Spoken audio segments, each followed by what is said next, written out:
get up and leave? Why do they get up and leave? Tell you they love you, then get up and leave. What's up, guys? Welcome to another episode of the NBA Recap. Yes, sir. Back here with another video, back here with another episode. Today, we're going to talk about some games that happened yesterday. There's some games that are obviously some stinkers, but most games are very telling about the teams that are they're starting to really shape form in the standings of the teams that are going on in both conferences. And we're going to talk about these games, see what happens, and the analysis. But without further ado, let's get into these games. Now, for the first game of the day was the Hawks versus the Celtics. And man, oh man, finally, Danilo Gallinari had a great game. Bulls dropped, what, 10 threes, 30 plus points? Finally, bro, this is the production we want to see from Danilo Gallinari. Obviously, it doesn't have to be to this extent all the time, but hey, if he can give you 20 plus points on any given night, that is a dub for the Hawks fans. Hawks fans should be very happy that Danilo Gallinari is finally getting back into his more things what he was in OKC. Trae didn't have a really Dre Young didn't really have the best game, but obviously he wants to obviously see Daniel Gari eat. They were both eating, and man, Daniel Gari was stroking, bro. He was shooting from the logo, shooting from like man, that guy was just on fire, man. Congrats Daniel Gari, 10 threes. I'm pretty sure that's the franchise record for the Hawks, and man, great game all around. For the Celtics, man, we gotta start talking about the Celtics, man. We gotta start talking about the Celtics. I feel like they're below 500. They have two All-Star wings. Why are they losing? I understand this game there was no Kemba Walker, but I think the effect of Marcus Smart is really getting to them, man. Like I know ever since Marcus Smart has been gone, they've just been on this downward spiral. Jaylen Brown is continuing to do his thing. Jason Tatum to continue to do this thing, but I feel like their wings are like the base of what they're doing, and they're still not like competing. This game was damn near a blowout. I understand Danilo Gallinari had a big game, but still, like you shouldn't get blown up by this. You guys have the talent to beat this team. I don't know what is going on with Celtics fans. Maybe there should be something with the trades. I don't know. Maybe you should trade for somebody. Who knows? I mean, Kemba Walker has it. I mean, ever since he came back from injury, he's starting to finally get back into more of things. But what is going on with you guys? I understand like usually the base to win a championship is you have one big and a small that can facilitate. But with two wings, who knows, man? I feel like it has been done before. I don't remember it off the top of my head, but it's just been low expectations for you guys. I don't know what's going on. Maybe there's some issues we don't know.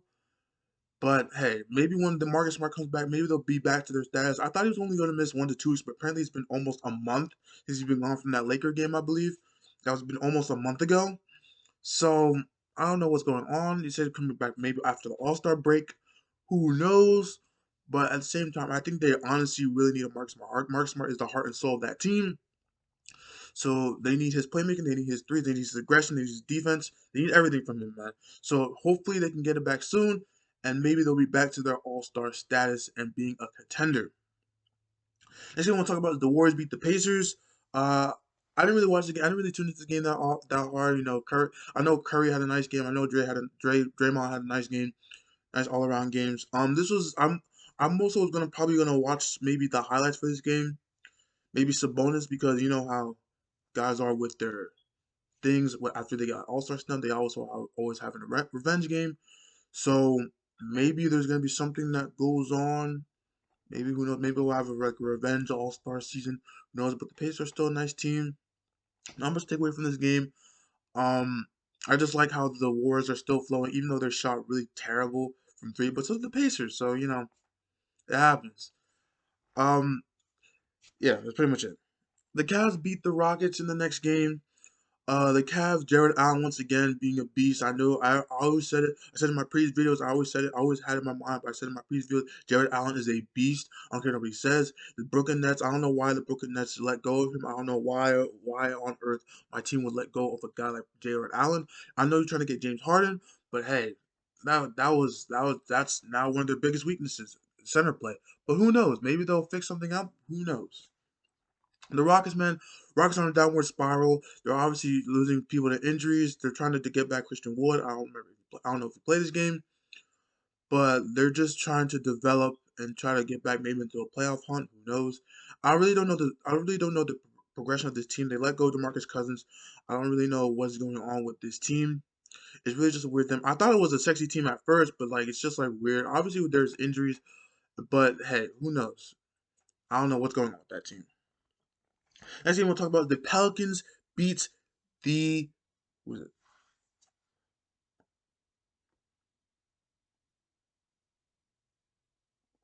Oh, the Pelicans beat the Pistons.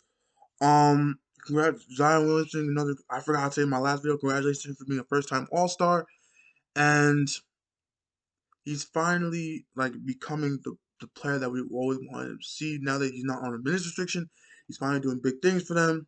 I know some big 32, I believe. For the Pistons, Josh Jackson had a really nice game. It's fun. His story is like very interesting. Like you know how he was like I believe the fourth overall pick, and the guy was just like being traded and traded and traded. He finally has a home with the Pistons, and he's doing great things for them. I think he's now fully developed in his skill set, so now he can finally like be a be a good player in their eyes. Mason Plumlee had a nice game. Mason Plumlee's actually honestly been feasting this season. Had a very low key season, but hey, it's the Pistons. Jeremy Grant was not there. They lost. It happens. The Thunder beat the Spurs. Man. These young players are going insane. DeJounte Murray had a really nice game, trying to be in the takeover mode. But that boy Shea Gilgeous-Alexander, Big Shea, Big 42, big career high. That's what he does, man. That dude's a certified scorer. I love Shea Gilgeous-Alexander. I love what he's doing for the Thunder team. Me personally, I wasn't really a big fan of him until probably his last year with his last. I don't know if it was the last year with the Clippers or before the year before he got traded to Thunder. I realized like wow, this guy was really good player. I love what he was doing. And I watched some of his old highlights from the summer league, and it was actually really good. So the way the Thunder have still tried to be the best team, even though they're in a rebuilding stage, is ridiculous to me. Congrats to Lou Dort who literally called game and literally hit the game winner. What a guy. What a guy, man. He'll lock you up, but hit a three, man. Even though he was kind of in a 3-point slump leading up to this game, I believe, he started to pick back up, get them points back. He hit a game winner. Good for him. And congrats for Thunder for being the Spurs. Um, again for the Spurs, not really much to say about this game. I don't know what they're gonna do with LaMarcus Aldridge. I saw he came off the bench, so who knows? Maybe they'll trade him. Maybe someone will get him. Who knows? Next, we want to talk about the Raptors lose to the Heat. Kyle Lowry finally came back and they lose. Raises some questions, Raptors fans. But the Heat, man, Jimmy Butler, man, Jimmy Buckets, man, taking over in that fourth quarter. You know what he does. Almost had a triple double once again. And Jimmy Butler is just one of those players where like he can turn on at any point in time. He'll go to the free throw line. He'll just hit a bucket over you. He'll just be insane. The Heat, man, are racking up these wins. They're finally starting to come back in the standings, man. The East is so easy to come up in standings, ridiculous. So I think they're now in a playoff position, or I think they're in the playing game. Man, it's so weird to see these teams like rise up so quickly. I understand it's an unorthodox season. Man, it's the East, man. The Raptors lose. It happens. Obviously, I think there was some issue. There were some issues with like how the game should be played at the end of the day, and there was some weird lineups thrown on the floor. But at the end of the day, the Raptors lose. Who cares? On the grand scheme of things, you're still, I believe, you're still above 500.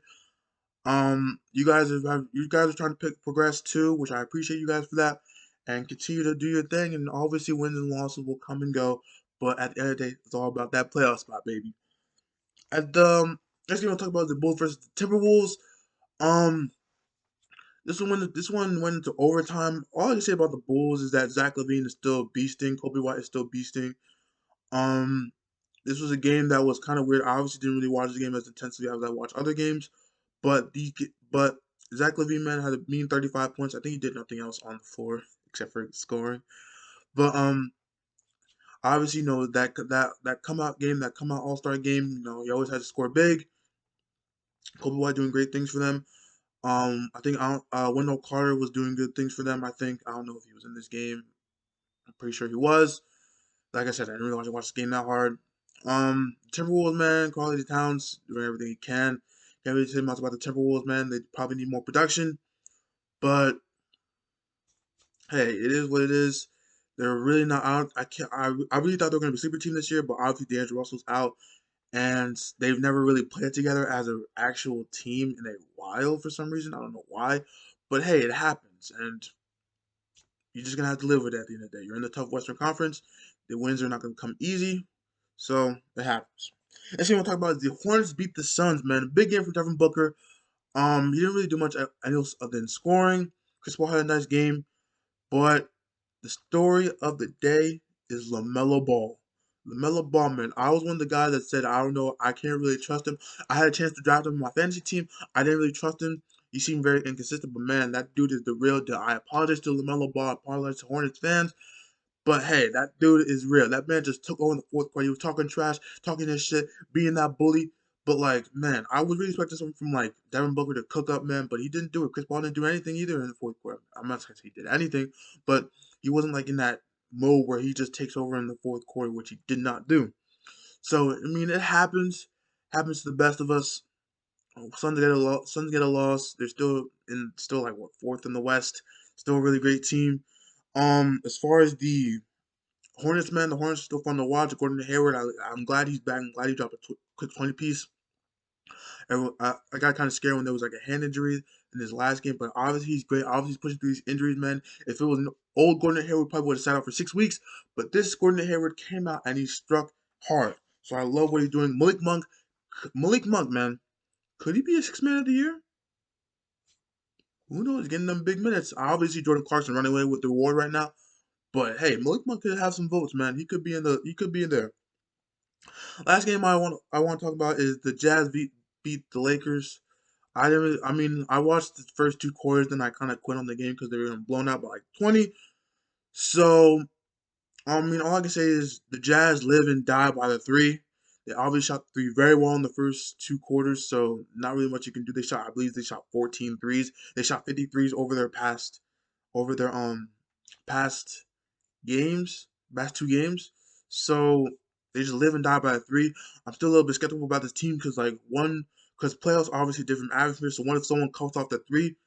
This team reminds me of the 2018 Rockets. Do y'all remember the 2018 Rockets when they were just beating up on every single team? I believe they were 65 and 17 that year. They were just beating up on all the teams by hitting the three, and they're hitting the three very well. They might hit the three throughout the whole season, but then when it comes to playoff time, they miss 27 straight. Who knows, man? They live and die by the three. Live and die by the three. For the Lakers, man, there's not much to say about this team. I'm glad they sat LeBron because he only had 28 minutes. You might as well sit him out because you're already getting blown out by damn near 25. So you might as well sit him out. You only play 28 minutes. Good rest for him. Like I said, I'm not really going to doubt LeBron, whatever it says. But hey, Dennis Schroeder should be coming back Friday, so maybe you get that help that you need, LeBron. But let's talk about NBA Twitter, man. NBA Twitter is so stupid. Like I can't stand NBA Twitter. I can't stand like how people or just NBA social media in general. Like they're saying that like, oh my gosh, LeBron can't carry a team.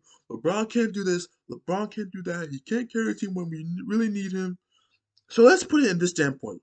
Let's say another MVP candidate, Joel Embiid. Let's say he was without his two scorers. Ben Simmons and Tobias Harris. And just as the Lakers are, LeBron's without Anthony Davis and Dennis Schroeder. And they're about to go into their toughest stretch ever. How would they win those games? Do you think they would win those games? Because I don't. I mean, as much as the Sixers have improved this season, I don't think they're winning those games.